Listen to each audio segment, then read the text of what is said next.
En este video exclusivo, te voy a llevar tras las cortinas de La Sociedad de la Nieve, la aclamada película de Juan Antonio Bayona. Pero te advierto, lo que vas a descubrir aquí es mucho más que una simple película.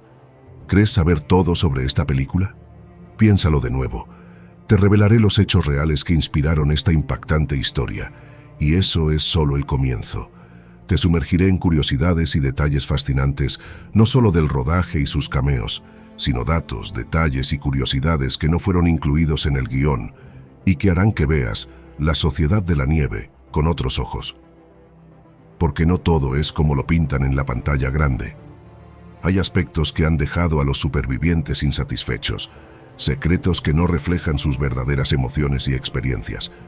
Además, desvelaré ciertos matices de la supervivencia de los 16 salvados que divergen notoriamente entre la ficción y la realidad.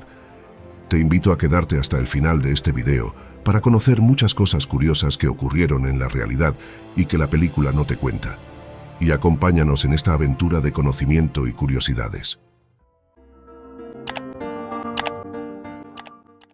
Continuamos adentrándonos en los entresijos de La Sociedad de la Nieve, una película que ha sabido capturar la esencia de una de las historias de supervivencia más extraordinarias del siglo XX.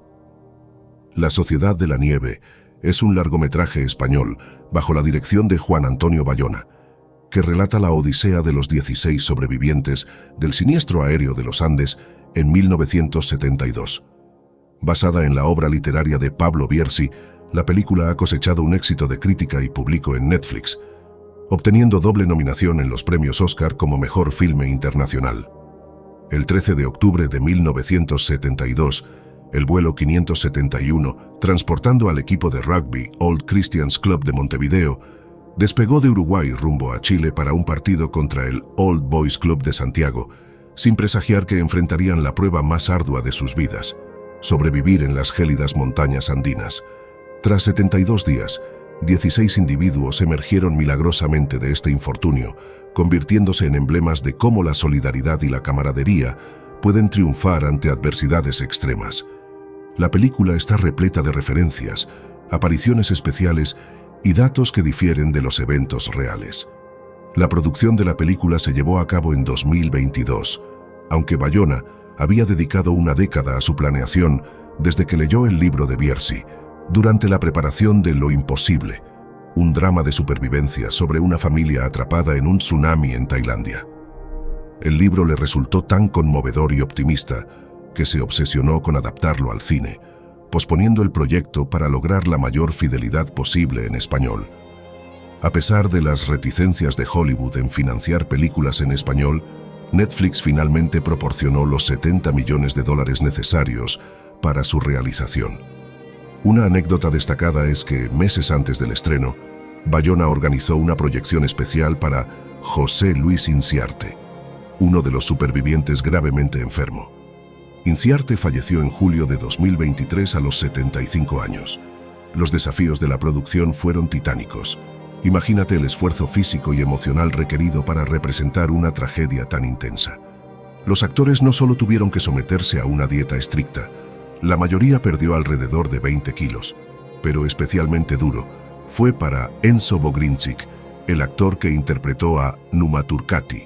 Bajó 23 kilogramos desde el comienzo del rodaje, sino también a un proceso de inmersión emocional profundo para poder transmitir la angustia, el miedo y la esperanza de los personajes reales. La autenticidad era clave en este proyecto. Por eso, Juan Antonio Bayona y su equipo se dedicaron a recrear con el máximo detalle posible las circunstancias y el ambiente de aquellos días en los Andes. La réplica del fuselaje del avión, colocada en la Sierra Nevada, es solo un ejemplo del nivel de precisión y dedicación que implicó el rodaje. Pero más allá de los aspectos técnicos y físicos, lo que realmente hace única a esta película es su capacidad para conectar con el espíritu humano. A través de la pantalla, nos transmite un mensaje de resistencia, de la importancia de la amistad y la solidaridad en los momentos más oscuros. La elección de rodar en locaciones cercanas al sitio real del accidente, incluso con tomas en los mismos Andes, no fue solo una decisión estética, sino también un tributo a aquellos que vivieron esta experiencia.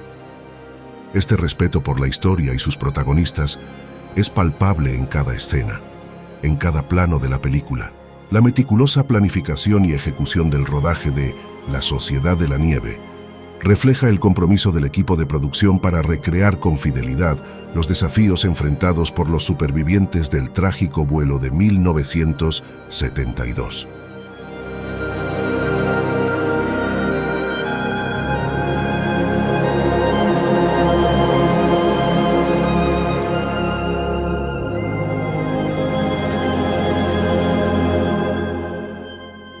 El segundo fuselaje replicado se ubicó estratégicamente en un parking a mitad de la Sierra Nevada. Este escenario fue clave para grabar los interiores y algunos exteriores. Aquí se emplearon pantallas que replicaban las impresionantes imágenes de la cordillera de los Andes, permitiendo a los actores y al equipo sumergirse aún más en la atmósfera de la historia. La tercera réplica jugó un papel crucial en las tomas de la parte baja de la montaña.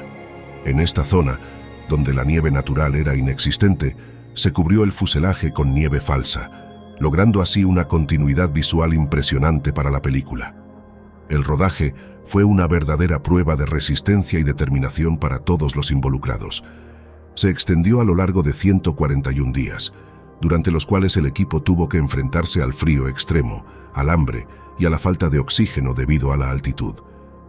El desgaste físico y emocional fue constante, pero la pasión y el compromiso con el proyecto mantuvieron al equipo enfocado en su objetivo. La postproducción añadió otros 5 meses de intenso trabajo, con la participación de aproximadamente 300 personas dedicadas a dar vida a esta historia. Curiosamente, la única escena que no se rodó en orden cronológico fue la del accidente. Esta secuencia, por su complejidad y requerimientos técnicos, fue la última en filmarse. Se necesitaron 3 sets de rodaje diferentes para completar esta escena clave, demostrando el nivel de detalle y precisión que Juan Antonio Bayona y su equipo estaban dispuestos a alcanzar. La integración de los supervivientes reales en La Sociedad de la Nieve no solo aportó autenticidad al filme, sino que también enriqueció la narrativa con una profundidad emocional inigualable. Estos cameos especiales crean un puente entre la ficción y la realidad, permitiendo a los espectadores conectar de manera más íntima con la historia. Fernando "Nando" Parrado, uno de los supervivientes más emblemáticos, hizo un cameo conmovedor. En una escena del aeropuerto de Carrasco, en Montevideo, Parrado es quien abre la puerta al actor que lo interpreta, añadiendo un toque simbólico a la película. Roberto Canessa, cuya historia de supervivencia es igualmente inspiradora, aparece en la película de una manera muy especial. Se puede ver al verdadero Canessa justo detrás del actor que lo interpreta en una de las escenas en el hospital tras el rescate. Carlitos Páez, el más joven a bordo del avión siniestrado, ofrece un cameo conmovedor y único. Él interpreta a su propio padre y es el único con diálogo, ya que lee por radio los nombres de los supervivientes. Este momento es especialmente emotivo y realza la conexión entre las generaciones. Daniel Fernández Strauss también hace una aparición especial. Su cameo ocurre durante una escena en la iglesia, donde el personaje de Gastón Costemalle se reúne con Numa Turcati, interpretado por Jaime James Louta. José Luis Coche Inciarte, otro superviviente, aparece en la escena del bar. Mientras Numa se encuentra con Gastón y otros compañeros de rugby, Inciarte se ve al fondo, interpretando a un hombre que lee el periódico. Antonio Tintín Vicintín y Ramón Moncho Sabella participaron en la escena del aeropuerto de Carrasco, agregando otra capa de autenticidad a estos momentos cruciales en la película. Gustavo Cervino, por su parte, aparece como entrenador del equipo de rugby, aunque su cameo no es tan destacado como el de otros supervivientes. Finalmente, Joaquín de Freitas Turcati realiza uno de los cameos más significativos al interpretar al vecino de Numa. Esta escena destaca la importancia del personaje de Numa en la narrativa y refuerza el vínculo emocional con la audiencia. Estas apariciones no solo honran a los supervivientes y su legado, sino que también brindan una dimensión adicional a la película, fusionando la realidad con el arte cinematográfico de manera excepcional. La Sociedad de la Nieve se convierte así en un homenaje vivo a la resiliencia y la fuerza del espíritu humano. Si os está gustando el video, nos ayudarías mucho si te suscribieras, le dieras a like y nos hicieras algún comentario. Os prometo contestaros a todos. Eso nos ayuda mucho a mejorar el contenido y es gratis. El impacto es solo el comienzo. La montaña es un adversario implacable. El frío que cala hasta los huesos se entrelaza con el terror y el hambre, en medio de un entorno implacable, desconocido, del que parecía imposible huir. La supervivencia se convirtió en una lucha constante, no solo contra las inclemencias del clima, sino también contra el desánimo y la desesperación. Los sobrevivientes, ahora reducidos a 27, se enfrentaron a una dura realidad. Estaban solos, aislados en la inmensidad de los Andes, sin comida, con escasos recursos y sin esperanza de rescate inmediato. La búsqueda fue suspendida al cabo de pocos días, declarándolos oficialmente muertos. Sin embargo, ellos se negaron a rendirse. En medio de la tragedia surgieron historias de increíble valentía y solidaridad. Los jóvenes, muchos de ellos jugadores de rugby del equipo Old Christians Club de Montevideo, utilizaron sus conocimientos deportivos y su fortaleza mental para organizarse y mantenerse vivos. Construyeron refugios improvisados con los restos del avión, se abrigaron con lo que pudieron y se cuidaron los unos a los otros. La escasez de alimentos los llevó a tomar una de las decisiones más difíciles y controversiales de sus vidas: recurrir al canibalismo para sobrevivir. La decisión fue tomada colectivamente, con un profundo respeto por aquellos que habían perdido la vida, entendiendo que era su única oportunidad de mantenerse con vida en condiciones tan extremas. Con el paso de los días, la esperanza de ser rescatados se desvanecía, pero su determinación no. Finalmente, tras 72 días de aislamiento, dos de los sobrevivientes, Fernando Parrado y Roberto Canesa, emprendieron una arriesgada travesía a través de las montañas, buscando ayuda. Después de caminar durante 10 días, lograron contactar a un arriero chileno, quien alertó a las autoridades. Este acto heroico condujo al rescate de los 14 sobrevivientes restantes.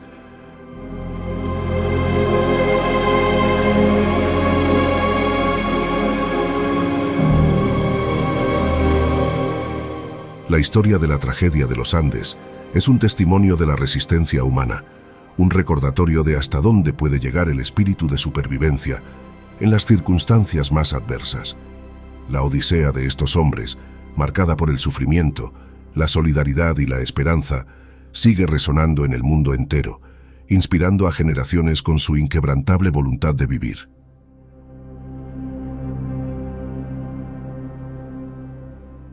Era un lugar de contrastes extremos, bellísimo y aterrador, un rincón del mundo no destinado a la existencia humana. Es un lugar donde vivir es imposible. Lo extraño acá somos nosotros.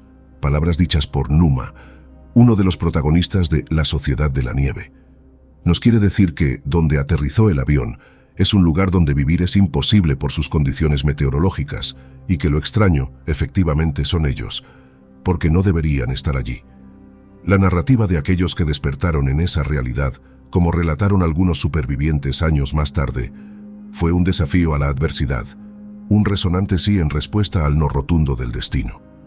En verdad, allí nació una especie de comunidad. La comida era un bien escaso y la sed se mitigaba con nieve fundida. El grupo, con miradas marcadas por el frío y la desesperación, comprendió que las posibilidades de escape se desvanecían. Se organizaron y comenzaron a trabajar juntos, cada uno aportando lo suyo, desempeñando roles específicos que alimentaban la esperanza de un futuro. Pero aquel no era un paisaje costero chileno, sino un páramo gélido, un desierto de nieve a 3.500 metros sobre el nivel del mar, cercado por cimas inaccesibles. La situación dio un giro cuando lograron operar una radio y oyeron que las labores de búsqueda se suspendían, que no retomarían la misión para hallar los restos hasta febrero. En ese momento todo cambió. Ellos eran esos restos. El mundo los había dado por muertos. La difícil decisión sobre la antropofagia surgió al 10º día. Gradualmente, aumentaron las voces que sugerían obtener las proteínas necesarias para sobrevivir de los cuerpos de los fallecidos. Y así lo hicieron, sin causar daño a nadie vivo y plenamente conscientes del dilema moral y religioso que enfrentaban, recurrieron a los cuerpos sin vida como fuente de alimento. Un acuerdo, aceptado por todo el grupo, fundamentó esta elección. Aquellos que murieran servirían para sostener a los vivos. Pero esta decisión no fue fácil, ya que muchísimos de los que sobrevivían eran católicos practicantes. Ese Dios me dice lo que tengo que hacer en mi casa, pero no me dice lo que tengo que hacer en la montaña. Fueron las palabras que le dijo Arturo Nogueira, uno de los heridos, a Numa Turcati, sobre una conversación que tuvieron sobre la fe. Unas palabras que demuestran el miedo que pasaron todos los supervivientes y los solos que se sintieron en esos días llenos de nieve y soledad. La amistad se manifiesta de diversas maneras, y esta, aunque fue objeto de severas críticas en su momento, logró salvar a 16 personas de una muerte segura por inanición en medio del implacable frío. La tragedia aún tenía un capítulo más: la avalancha. En el 17º día, mientras descansaban dentro del fuselaje, una avalancha sepultó el avión, quitando la vida a otros 8 supervivientes, incluyendo a Marcelo Pérez del Castillo, el capitán del equipo y fuente de esperanza. Un metro de nieve enterró los restos de la aeronave, y bajo esa gruesa capa permanecieron durante 3 días. Entonces surgió una idea que parecía una locura: salir de allí caminando. Después de todo, antes del accidente, el piloto había mencionado que ya habían pasado Curicó. Quizás Chile estaba más allá de esas montañas. No hay amor más grande que el que da la vida por sus amigos. Es una de las frases más importantes de la película, tanto por lo que expresa como por el momento en el que se muestra esa nota, escrita por Numa. Se tratan de unas palabras dedicadas hacia sus compañeros y que inspira totalmente a los supervivientes a buscar una salida de entre las montañas y así pedir ayuda. El comienzo del fin de este infierno andino se dio el 12 de diciembre. Fernando Nando Parrado, Roberto Canessa y Antonio José Tintín Vicintín emprendieron la búsqueda de un rescate que jamás llegaría a ellos en la montaña. Tintín regresó al fuselaje a los 3 días, pero los otros 2 siguieron adelante, incansables. No les detuvieron ni la escalada de picos de más de 4.500 metros, ni el darse cuenta de que detrás de esas montañas solo había otras igualmente altas. 10 días después de dejar el avión, habiendo superado la nieve y junto a un río, se toparon con un arriero chileno. Le entregaron un mensaje y el hombre cabalgó 80 kilómetros sin descanso hasta Puente Negro para alertar a un grupo de carabineros sobre lo sucedido. La salvación finalmente arribó en forma de helicópteros. Se acercaron, rompiendo el silencio de la montaña, hasta aquel páramo interminable, con Nando y Canessa a bordo. Y entonces los vieron. Un grupo de figuras casi irreconocibles, de siluetas oscuras sobre la blanca nieve, agitaba sus brazos frenéticamente. Los rescataron a todos. El mundo se conmovió con la epopeya de esos supervivientes, con la marcha milagrosa de los 2 uruguayos y la resistencia casi bíblica de los 16, y con las voces de aquellos que ya no estaban, que ahora perduraban en las palabras de los sobrevivientes. Había sido una verdadera odisea en los confines del infierno. Milagro, titulaban muchas portadas al día siguiente. Pero en verdad, ¿qué milagro? En la película se omiten algunos detalles que ocurrieron en la realidad, como el intento fallido de rescate por parte de la Fuerza Aérea Uruguaya, la celebración de una misa en la montaña o la visita de los familiares al lugar del accidente. Os voy a contar algunas curiosidades y detalles que quizás no sepas. 1. Hubo 4 personas que no cogieron el vuelo de los Andes por diferentes motivos. Eduardo Strauch, que se quedó en Montevideo por un examen; Jorge Armas, que se lesionó jugando al rugby; Jorge Barrios, que se fue a Buenos Aires con su novia; y Ricardo Peña, que no tenía dinero para el viaje. 2. Hubo 5 mujeres a bordo del avión, pero solo una sobrevivió al accidente: Liliana Navarro, la esposa de Javier Mezol. Liliana fue una madre para los demás supervivientes, pero murió en una avalancha el 29 de octubre. Era pianista y militante política. 3. Hubo 2 pasajeros que no eran parte del equipo de rugby ni de sus familiares. Daniel Fernández, un estudiante de arquitectura que iba a Chile a visitar a su novia, y Gustavo Cervino, un estudiante de medicina que iba a Chile a comprar un auto. 4. Hubo 2 sobrevivientes que se convirtieron en médicos reconocidos: Roberto Canessa, que se especializó en cardiología pediátrica y operó a miles de niños con problemas cardíacos, y Gustavo Cervino, que se dedicó a la medicina deportiva y fue el médico de la selección uruguaya de fútbol. 5. Hubo 2 sobrevivientes que se dedicaron a la política.